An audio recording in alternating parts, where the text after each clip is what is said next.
Hey everyone, welcome back to another episode of What Happened.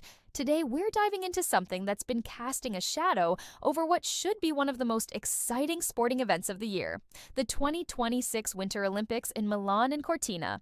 This isn't just one story, but a web of interconnected controversies that have turned the upcoming games into one of the most complicated and controversial Olympics in recent memory.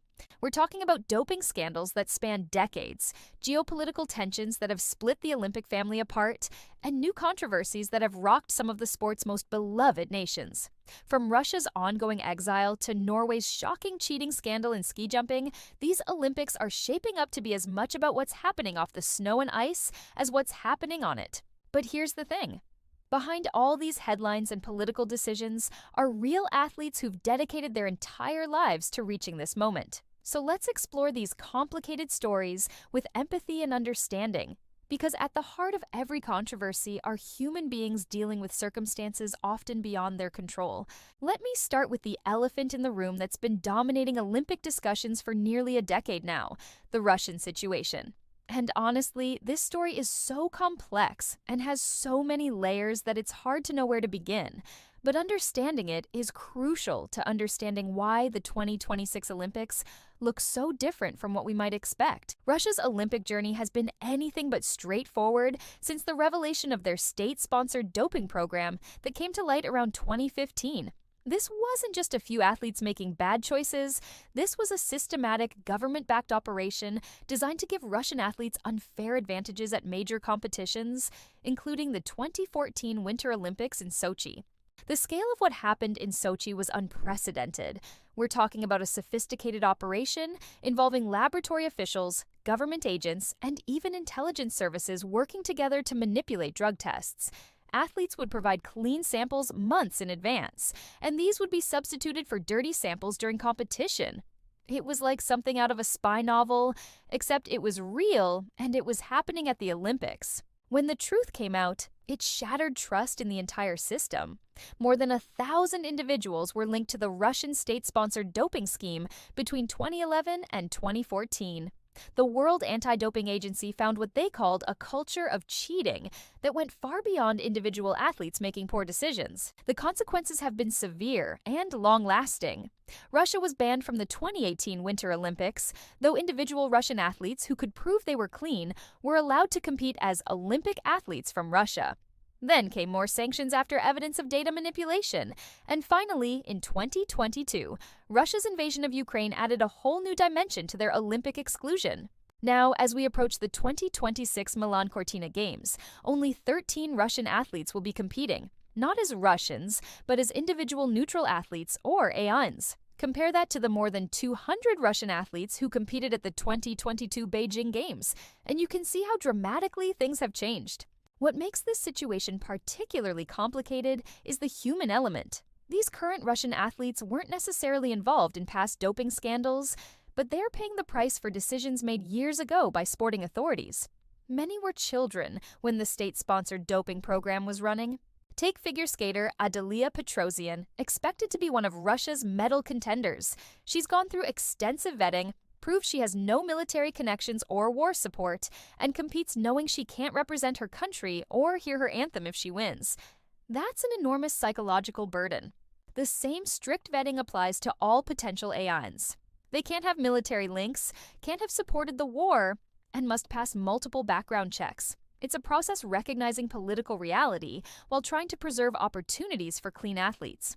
But the Russian situation is just one part of broader doping issues that have plagued recent Olympics. The 2024 Paris Games saw almost 50 doping cases, with athletes from multiple countries being removed from competition. It's a reminder that the fight for clean sport is ongoing and global.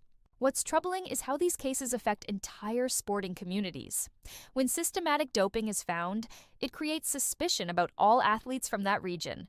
Clean athletes face enhanced scrutiny through no fault of their own, and trust in international sport gets damaged. The current Russian situation raises difficult questions about collective punishment versus individual rights. Is it fair for clean athletes to pay for government actions? How do you balance strong anti-cheating messages with the principle that athletes shouldn't be punished for things they didn't do?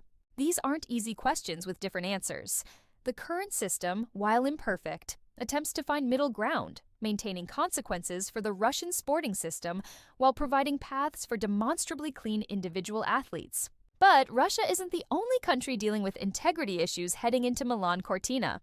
Norway, historically one of the cleanest and most respected nations in winter sports, found itself at the center of a major cheating scandal in ski jumping. The Norwegian ski jumping team was caught red-handed manipulating their athletes' suits at the 2025 World Championships. This wasn't a doping scandal in the traditional sense, but it was systematic cheating that involved coaches, staff members, and potentially athletes. Extra material had been sewn into the crotch area of the suits to create additional surface area and help with takeoff performance. What made this particularly shocking was that Norway is the nation that invented ski jumping and has historically dominated the sport. They're also known for having one of the cleanest sporting cultures in the world. To have Norway caught cheating felt like a fundamental betrayal of the sport's values. The consequences were swift and severe. Head coach Magnus Breivik, assistant coach Thomas Laban, and staff member Adrian Littleton were banned from the sport for 18 months. Defending Olympic large hill champion Marius Lindvik was stripped of his World Championship silver medal, and both he and teammate Johan Andre Forfang accepted 3-month suspensions. The human cost of this scandal has been enormous. Lindvik, who won Olympic gold in 2022, saw his reputation tarnished through no direct fault of his own. The suit manipulation was done by team staff. Forfang, a 2-time Olympic medalist, faced the same situation. These are athletes who had built their careers on hard work and talent, only to have it overshadowed by their team's cheating. The scandal has led to major changes in how ski jumping suits are regulated. For the Milan-Cortina Games, there will be improved 3D measurements, tamper-proof microchips attached to suits after inspection, and a yellow card system similar to soccer for equipment violations. It's technology-driven anti-cheating that shows how sophisticated the battle for integrity has become. Rune Velte, a former Norwegian ski jumper who had actually criticized the cheating when it was discovered, was brought in as the new head coach. He's faced with the incredibly difficult task of rebuilding Norway's reputation while preparing athletes for the Olympics. "We are building everything around the athletes from scratch," he said. "We started 5 months ago with 0, and now we have a team around them to make them perform." The psychological impact on the Norwegian team has been significant. They know they're under extra scrutiny, and Velte has acknowledged that acceptance for any kind of minor error and mistakes are really low. The team had to spend the entire summer season adjusting to new suit dimensions and learning to comply with stricter regulations. What's particularly sad about the Norwegian situation is how it affects the sport's credibility. Ski jumping has always prided itself on being a pure sport, where technique and courage matter more than technology or substances. To have the sport's most successful nation caught cheating undermines that narrative and creates doubt about other competitors. The timing couldn't be worse either, with Russian athletes already competing under a cloud of suspicion as AINs, and now Norway dealing with a cheating scandal. 2 of the sport's most dominant nations are entering the Olympics with damaged reputations. It creates an atmosphere where every outstanding performance will be viewed with some degree of skepticism. These integrity issues reflect broader challenges facing international sport in the modern era. The pressures to succeed have never been greater. The financial rewards for Olympic success have increased dramatically, and the technology available for both performance enhancement and cheating detection has become incredibly sophisticated. For athletes, this creates an environment where they're constantly under suspicion, where every great performance is questioned, and where the joy of competition can be overshadowed by doubts about fairness. Clean athletes find themselves having to prove their innocence rather than simply celebrating their achievements.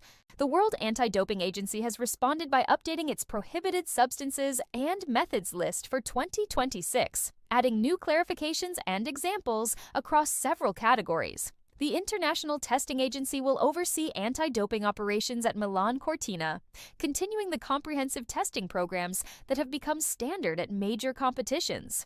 But technology and testing can only go so far. The real challenge is cultural, creating an environment where cheating is genuinely unthinkable, where the values of fair play are so deeply ingrained that athletes, coaches, and officials would never consider compromising them. The Milan-Cortina Games will also be complicated by geopolitical tensions beyond doping. Belarus faces similar restrictions to Russia due to their role in Ukraine's invasion. Only 7 Belarusian athletes will compete as AINs, subject to the same strict vetting. Ukrainian athletes will compete while their country remains under attack, carrying enormous psychological burdens beyond normal Olympic pressure. Some have relocated from war zones, others have family in military service, and all compete knowing their homeland is under siege. The geopolitical tensions surrounding these Olympics extend beyond the Russia-Ukraine war. The IOC tries to balance not punishing athletes for government actions while acknowledging some situations require responses beyond sport. It's an almost impossible balance, and inevitably some feel any decision is too harsh or not harsh enough. For athletes caught in the middle, the situation is particularly difficult. Many Russian and Belarusian athletes feel abandoned by their authorities and frustrated by punishment for decisions they didn't make. Meanwhile, Ukrainian athletes and supporters argue that allowing Russian and Belarusian competition normalizes aggression and fails to condemn the war adequately. The broader doping picture includes ongoing concerns about new substances and methods that testing might not detect. Genetic doping, microdosing, and biological agents that mimic natural processes represent evolving challenges. The 2026 prohibited list addresses some concerns, but the cat-and-mouse game between cheaters and testers continues. The psychological impact on clean athletes can't be understated. Many describe competing under suspicion, where every performance is questioned. Young athletes enter a sport where trust is damaged and achievements are viewed skeptically. The educational component of anti-doping efforts has become increasingly important. Athletes receive extensive education about prohibited substances and the values of clean sport. Many organizations now focus on building culture where clean competition is valued and achievements are meaningful only when earned fairly. As we approach Milan-Cortina, these issues will play out on the world's biggest sporting stage. The Olympics represent the pinnacle of athletic achievement, but they also reflect our world's complexities and contradictions. For the athletes competing in Milan and Cortina, these broader issues form the backdrop to their Olympic dreams. They've trained for years to reach this moment and deserve to compete where their achievements are celebrated and integrity isn't questioned. The majority of Olympic athletes are clean competitors representing sport's best values. They train honestly, compete fairly, and inspire others through dedication. The scandals shouldn't overshadow that most athletes embody what the Olympic movement represents. The challenges are real and require continued vigilance from everyone in sport. Athletes, coaches, officials, and governing bodies all have roles in protecting competition integrity and ensuring Olympics remain a celebration of human potential. The technological advances in performance enhancement and detection will continue evolving. Geopolitical tensions complicating international sport aren't disappearing soon, and pressures that drive people to compromise integrity will always exist. But sport has shown remarkable resilience. The anti-doping movement has grown stronger in response to scandals. International bodies have developed better processes for handling political complications while protecting athletes' rights. Most importantly, there are countless examples of people choosing to do the right thing when it would have been easier to compromise. These people represent the Olympic movement's true spirit. That's what happened leading up to the 2026 Winter Olympics. A complex web of doping scandals, geopolitical tensions, and integrity challenges complicating what should be a celebration of winter sport. But it's also a story of resilience, ongoing efforts to protect clean competition, and athletes pursuing dreams despite challenging circumstances. Thanks for watching this episode, guys. This was a heavy topic with many moving parts, but it's important to understand what athletes face heading into these games. These Olympics will be remembered for more than medals. They'll reflect where we are as a global sporting community. What strikes me most is how this affects real people pursuing dreams. Whether it's a Russian figure skater competing without her flag, a Norwegian ski jumper rebuilding trust after team scandal, or a Ukrainian athlete competing while her homeland is under attack, these are human stories deserving empathy. The fight for clean, fair sport continues, requiring all of us to push for better standards. These Olympics won't be perfect, but they represent another step toward the competition we want to see. Let me know what you think about these controversies and how they should be handled. Should Russian and Belarusian athletes compete as neutrals, or should bans be complete? How should sporting bodies balance individual rights with collective responsibility? Don't forget to like if you found this helpful, and subscribe for more in-depth analysis. I'll catch you next episode, and remember, supporting clean athletes and fair competition is something we can all do.